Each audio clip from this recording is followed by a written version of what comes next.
ang Itbulaga daw ay nabawi na.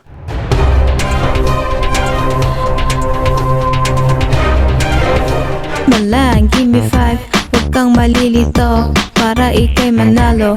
5, 4, 3, 2, 1. Ayo, what's up mga katunay? Maulang araw sa inyo ngayon. Maulang araw, no?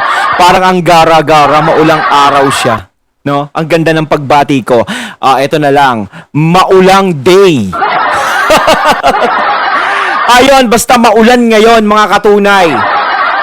Kamusta kayo ngayon dyan? Kamusta ang mga buhay-buhay nyo dyan? Bala, give me 5. Ang laro naman. Ayan, syempre, nadidinig natin ngayon ng Gimme 5 by Kasaki. Ayan, At eto ngayon, mga katunay, may balita tayo, no? Na ang Showtime daw, suspendido. Aru! Tara, nagsubukan ng iyong tali. Alam nyo, kaya kayo nasuspindi, ayan kasi. Yan ang sinasabi ko. Bakit parang may itim yung ngipin ko? Sa ano lang. Ayun ang pag-uusapan natin ngayon mga katunay. No? At isa pa, ang Itbulaga daw ay nabawi na. Aba! Mga katunay, kamusta na kayo dyan? Baka mamaya mabad trip kayo. Walang mababad trip, ha? Relax lang tayo. Total naman malamig ang panahon. Kahit mainit ang balita, siguradong lalamig pa rin ang inyong mga ulo. Diba? Kaya dapat chill lang tayo. Ayan, syempre pag-uusapan natin ngayon, eto yung sa Showtime. No, dahil nasuspindi sila. No, alam nyo naman kung ano-ano yung mga naging issue sa Showtime, 'di ba? Marami silang naging issue, no? Marami silang naging violation sa MTRCB. No, hindi lang isa, hindi lang dalawa, napakarami nilang pinanagutan. Kasi ba naman ayaw nyong magpaawat? Ayan eto Ito na ipapakita ko sa inyo, no? Nakita ko to kay kay Kami, no? Kami.com.ph ata yun. Ayun Ito, ABS-CBN sa umano'y suspension ng It's Showtime. We will submit a motion for We will submit a motion for reconsideration. Nagre-reconsideration pa, Mir. Eto, naglabas na ng pahayagang ABS-CBN patungkol sa naging desisyon ng MTRCB sa It's Showtime. Ito ay kaugnay sa natanggap umanong multiple complaints sa nasabing programa. Sa pahayag na inilabas ng MTRCB, sinasabing hindi nabigyan umano ng ilang warnings ang programa kaugnay sa naturang reklamo. At pinakabago nga ay ang icing incident ni Vice Ganda at Iyon Perez na nangyari kasama ang mga batang bahagi ng kanilang programa. So ang inaano nila dito is hindi sila nabigyan ng hindi sila nabigyan ng warning. Siguro naman alam naman nila sa sarili nila kung ano yung dapat warningan at kung ano yung hindi. Hindi lang kasi ito yung incident na nangyari, no? May nabalitaan ako. Meron pa naging ibang atraso sa MTRCB ang It's Showtime. Ang problema kasi sa kanila, masyado silang mapusok. 'Di ba? Masyado silang mapusok. Hindi nila tinitignan yung MTRCB. Parang baliwala sa kanila yung MTRCB. No, kung may masabi sila, masabi nila. Kung may magawa sila, magawa nila. Yun. No, hindi ko naman ginajudge masyado. Yung sa icing incident, alam naman natin na masyado naman kasing hindi magandang panoorin o tignan yung ganong bagay. Lalong-lalo na sa segment ng bata ipinapakita. Tipong feel na feel mo pa yung ginagawa mo. Diba, nakaka-imbyerna naman yung ganon. Agad na naglabas Nang pahayag ang ABS-CBN kaugnay sa desisyon ng Movie and Television Review and Classification Board sa umano'y reklamo laban sa It's Showtime. Napapaloob sa naturang desisyon ang pagsuspinde sa nasabing noontime show sa loob ng 12 araw. Napakatagal din noon kahit papano, no? Nakakalungkot. Pero sana magsilbing leksyon na sa kanila yan. No? Siguro ginagawa niyo yan para makapagpasaya kayo ng tao, makapagpatawa kayo, pero minsan meron ng kayong ginagawa na pagpapatawa na below the belt. 'Di ba? Sinasabi ko nga palagi, may mga komedyante na kahit hindi na gumawa ng mga below the belt na pagpapatawa, nakakatawa sila. Talagang likas na komedyante sila. Hindi na nila kailangan gumawa ng mga kung ano-anong kahalayan, kung ano-anong masabi mong hindi maganda sa pandinig ng mga bata. May narinig ka ba sa mga magagaling na komedyante na nagbabanggit ng kahalayan para maging katawa-tawa sila? Di ba wala? Oh, 'di ba? May gumagawa bang komedyante ng kahalayan? Nakikita nyo ba 'yon? 'Di ba? Wala. No, napapatawa pa rin nila ang mga tao sa simpleng galaw nila dahil likas talaga sa kanila yung pagpapatawa. No, hindi na nila kailangang maging exage o magpakita ng kung ano-ano o manlait ng tao. Minsan kasi ako nakikita ko diyan. Pasensya na dito sa mga Showtime na supporters, no. Ako din naman magbibigay din naman ng opinion ko dito. Kung magagalit kayo, wala naman akong magagawa. Kasi may nakikita ako diyan. Minsan may mga contestant na kasali, nilalait, 'di ba? Mas lalo na pag hindi maganda yung itsura, binabaon pa, parang minamaliit para maging katawa-tawa siya. Kasi kung merong isang sasali diyan, alam ko dati may nainis 'Di ba? Parang nasaktan siya Pero dapat hindi ginagawa 'yon para mapatawa mo lang yung tao. Syempre ikakatwiran, para maging nakakatawa, para ganto, ganyan. Kasi ganto ako magsalita kailangan patawanin ko, kailangan hindi ganun. Hindi naman po natin kailangan manlait ng tao para maging katawa-tawa yung segment na yun. Kung sa tingin nyo ba is malalait yung tao na yun, syempre, pag umuwi siya sa kanila, pwedeng maging yun ang tukso sa kanya.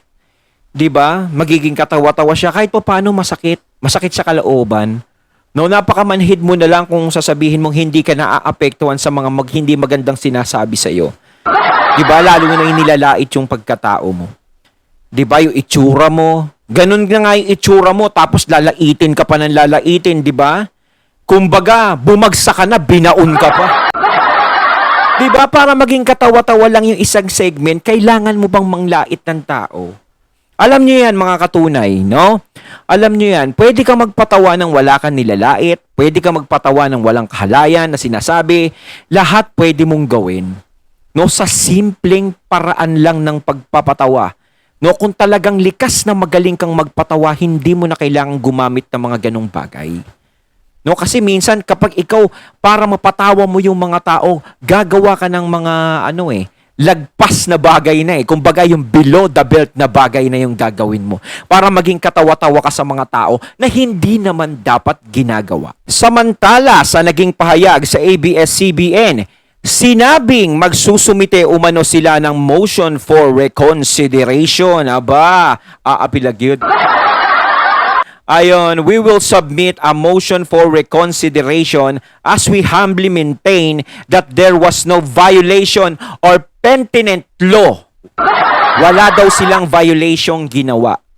No, wala silang violation ginawa. Kasi nga, di ba parang may nabanggit yung alam naman natin, kahit sabihin natin na maraming ibig sabihin yung vibrator na yon, maraming ibig sabihin yung sinasabing yun. Pero kalimitan kilala yung salitang vibrator, alam nyo na kung saan.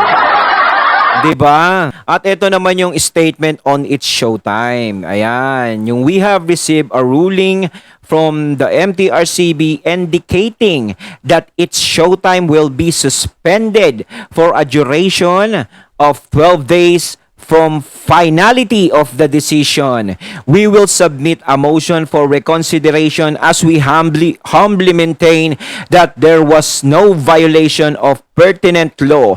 We are also committed to working with the MTRCB to ensure that its showtime can continue to bring joy and entertainment to our noontime viewers. We are truly grateful to the Madlang people for their unwavering love and support. It's showtime. Pa pa pa pa pa pa.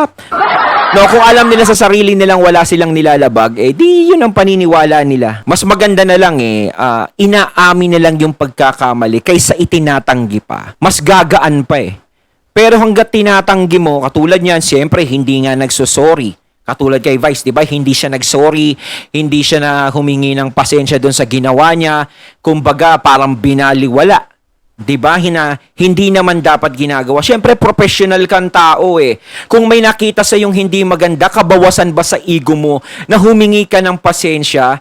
Di ba? Lalong-lalo na sa MTRCB. No? Kasi kung sinasabing pinag-iinitan kayo, 'di ba? Iba sinasabi pinag-iinitan ng It's Showtime, pinag-iinitan ng hindi naman po siguro kayo pinag-iinitan ng MTRCB kasi may mga iba rin pong mga tao na nakakakita sa nagagawa nyo. 'Di ba? May nakakakita din sa inyo. Hindi lang MTRCB kundi yung ibang mga tao. At yung ginawa dun sa Aisin incident is syempre yung mga bata. 'Di ba? Nasa harap po kayo ng mga bata, nasa segment kayo ng bata. Tapos si Ion kikilos ng ganung muka. 'Di ba? Masyadong parang immoral pag tinignan. Hindi naman dapat ginagawa. Nagagalit yung iba kay Paulo kasi puro kabaklaan.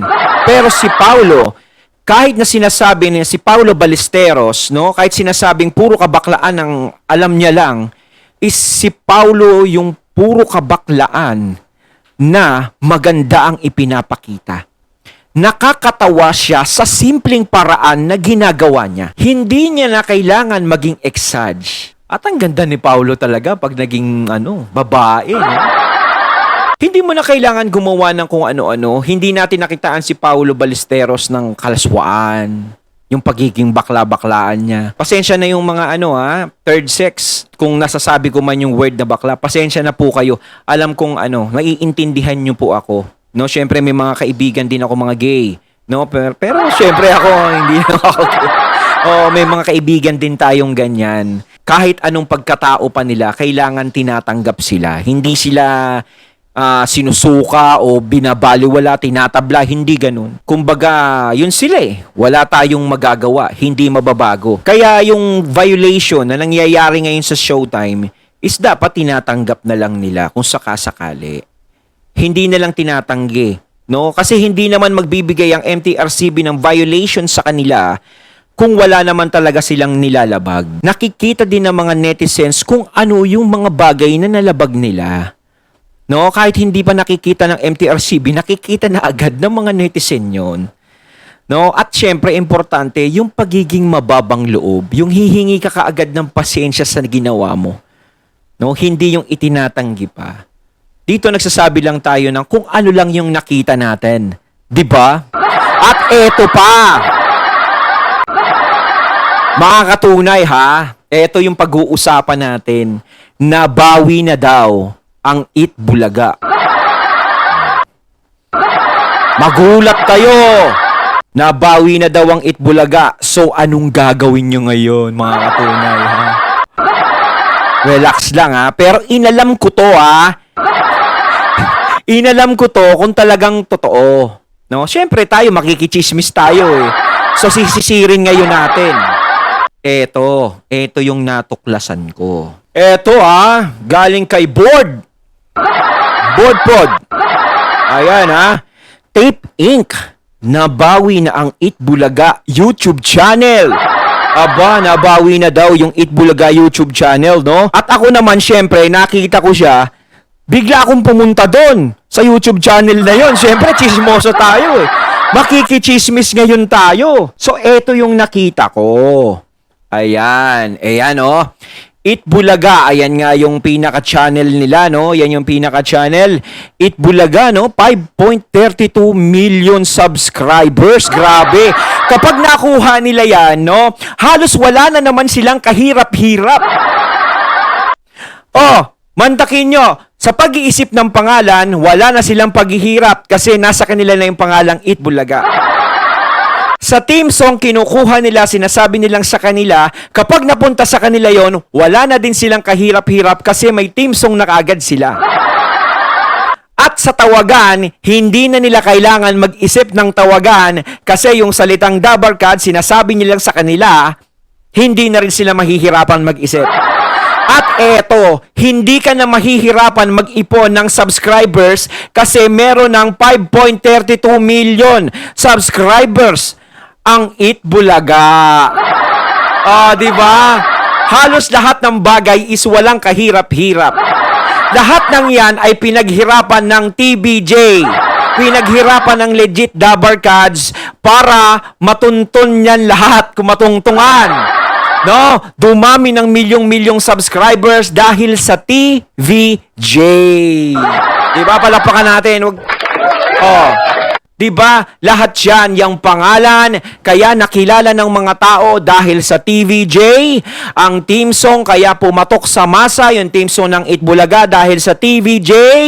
At ang Dabarkads, kaya nakilala, sumikat dahil sa TVJ and legit Dabarkads at kay na mayapang Francis M. No, at etong YouTube channel ng It Bulaga, kaya naging 5.9 something million is dahil sa TVJ. Ang nag-subscribe dyan ay ang mga fans ng TVJ. So ngayon, ang sinasabi is magagamit na, nabawi na, hindi natin alam. Kasi wala, burado, walang laman. Aabangan pa natin yung mga susunod kung magkakaroon talaga siya ng laman. Di ba? Ang tanong, eto, 5.32 million ang 32,000 ganun ang nakasubscribe. Ang tanong, ulitin ko. Isa pa, ang tanong, ilan kaya ang magiging viewers once na maglabas ng video ang Tape Bulaga dyan? Sa 5 milyon na katao na nakasubscribe, ilan ang manonood dyan? Yun ang tanong.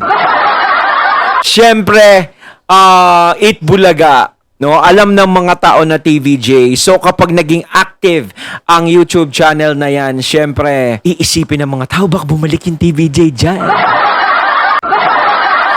No, di ba? Pero malamang kung ano ang nangyari sa telebisyon. Malamang.